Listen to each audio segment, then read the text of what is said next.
Hello guys, hi, welcome back to the channel. आज के lecture में हम लोग पढ़ने वाले हैं कि केपलर का नियम क्या होता है।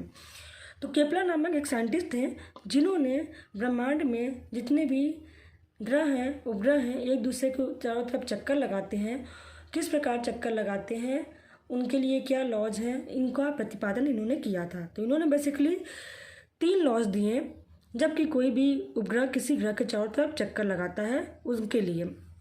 तो उनमें से जो फर्स्ट लॉ है वो है law of elliptical orbit, second law है लॉ ऑफ एरिया मतलब क्षेत्रफलों का नियम, और थर्ड है लॉ ऑफ टाइम पीरियड मतलब आवर्तकाल का नियम। तो यहाँ पर एक वर्ड आ रहा है इलिप्टिकल।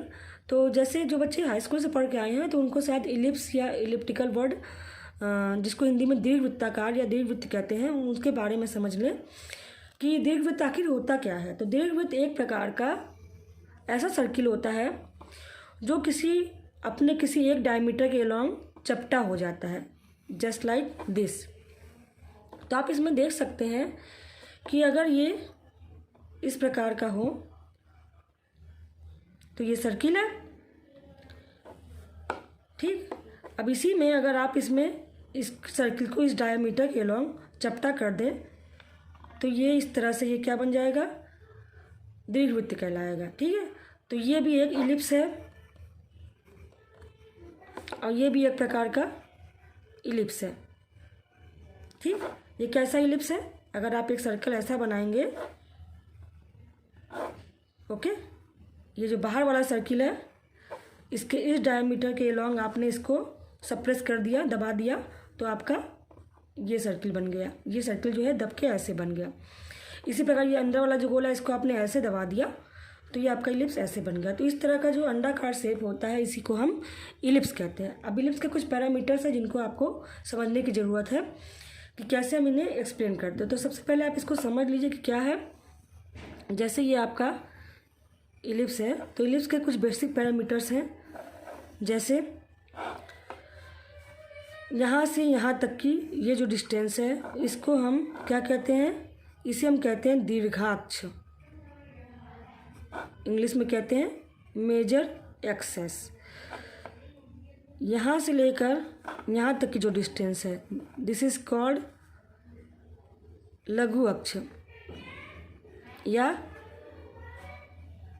इंग्लिश में कहते हैं माइनर एक्सिस। ये पूरी दूरी यहाँ से यहाँ तक जो है ये 2a है और यहाँ से यहाँ तक ये 2b है, ठीक। मान लीजिए a b c d ये o, तो AO is equal to OB is equal to आपका a हो जाएगा। यहाँ से यहाँ तक की दूरी 2a है, यहाँ से यहाँ तक। इसी प्रकार CO is equal to OD is equal to आपका B हो जाएगा। तो ये कहलाता है, A क्या कहलाएगा, A इज अर्ध दीर्घाक्ष या सेमी मेजर एक्सिस, और बी क्या होता है, अर्ध लघु अक्ष। इसे कहते हैं हम सेमी माइनर एक्सिस, ओके। इसका एक प्रॉपर्टी और है कि इसके दोनों तरफ, मान लिया this is E and this is E dash, तो E और E डैश क्या कहलाता है, फोकस कहलाता है, या हिंदी में कहते हैं इसे नाभि। इसका जो केंद्र होता है इस साइड E का जो कोऑर्डिनेट होता है AE 0 होता है, और E डैश का जो कोऑर्डिनेट होता है वो -AE 0 होता है, ओके। इसका एक पैरामीटर और होता है उत्केंद्रता, इंग्लिश में कहते हैं eccentricity. This is equal to होता है √1 - b² अपॉन a²। इसी में अगर आपका b इक्वल टू a हो जाए then e is equal to √1 - 1 is equal to 0 हो जाएगा, ठीक। तो ये कन्वर्ट हो जाएगा आपका सर्किल पर, ठीक है। देख लीजिए, जब a का मान b के बराबर हो जाएगा, दोनों बराबर हो जाएंगे, तो उस केस में आपका ये सर्किल को कन्वर्ट हो जाएगा, ठीक है। तो ये हो गया आपका कि इलिप्स क्या होता है। अब इलिप्स हम समझ चुके हैं, तो अब इसके बाद हम समझते हैं समझेंगे कि क्या होता है, लॉ ऑफ इलिप्टिकल। तो ये केपलर का जो पहला नियम है वो है लॉ ऑफ इलिप्टिकल ऑर्बिट्स अथवा दीर्घवृत्ताकार कक्षाओं का नियम। इस नियम के अनुसार सूर्य के चारों तरफ जब भी उपग्रह उपग्रह कक्षाओं में चक्कर लगाते हैं तो उनके द्वारा तय किया गया पाथ जो है वो दीर्घवृत्ताकार होता है। तो दीर्घवृत्ताकार शेप के लिए हमने आपको अभी अभी बताया कि उसके पास एक दीर्घवृत्त के पास 2 नाभियाँ होती हैं। तो ये स्टेटमेंट क्या कहता है, ये स्टेटमेंट कहता है कि सभी उपग्रह सूर्य के चारों ओर एक दीर्घवृत्ताकार कक्षा में चक्कर लगाते हैं और सूर्य उन दीर्घवृत्ताकार कक्षाओं के किसी एक नाभि पर उपस्थित होता है।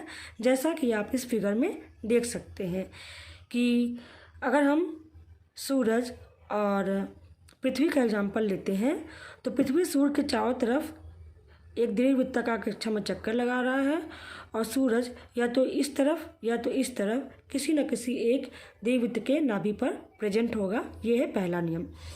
दूसरा नियम है कि लॉ ऑफ एरिया या क्षेत्रफल का नियम। इस नियम के अनुसार ये नियम कहता है कि जब कभी भी उपग्रह सूर्य के चारों तरफ चक्कर लगाता है तो सूर्य से उपग्रह को मिलाने वाली रेखा, मतलब ये है सूर्य और ये है उपग्रह, अगर हमने इसको मिला दिया तो ये रेखा समान समय में समान क्षेत्रफल कवर करती है।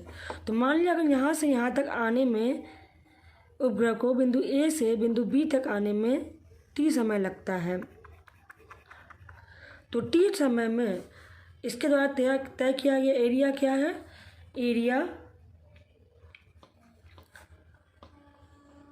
F B S and again F, ये जो एरिया है ये बराबर होगा कि ये चाहे इससे दूर है या मान लीजिए किसी समय ग्रह यहाँ पर है और यहाँ से यहाँ आ रहा है तो ये टाइम भी यहाँ से यहाँ तक आने में अगर t समय ही लगता है यहाँ पर भी, तो यहाँ पे मान लिया C पॉइंट से D पॉइंट तक आया तो एरिया क्या C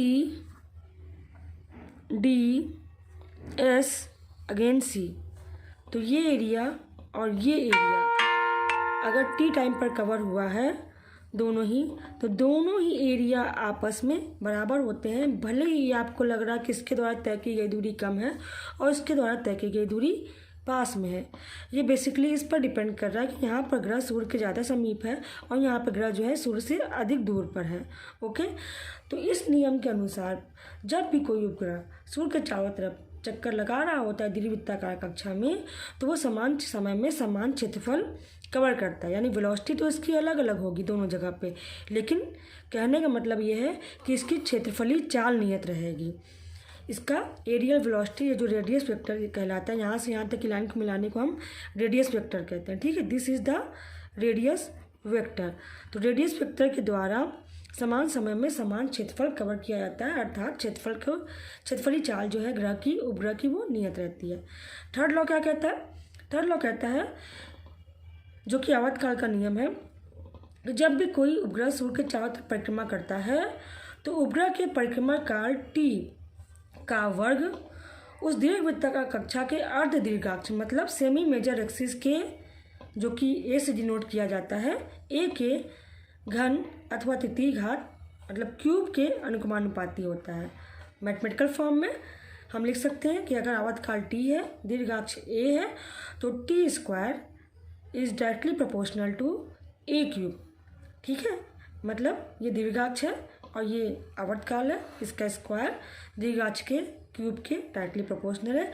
तो ये हो गया केपलर के तीनों नियम, जो कि ब्रह्मांड में उपस्थित जितने भी उपग्रह सूर्य के चारों तरफ चक्कर लगाते हैं उनके लिए ये वैलिड है और बहुत ही इम्पॉर्टेंट है। तो फ्रेंड्स, आपको ये दीर्घवृत्ताकार कक्षाओं का नियम, लॉ ऑफ एरिया और law of time period of Kepler's law समझ में आ गया होगा। Thank you very much.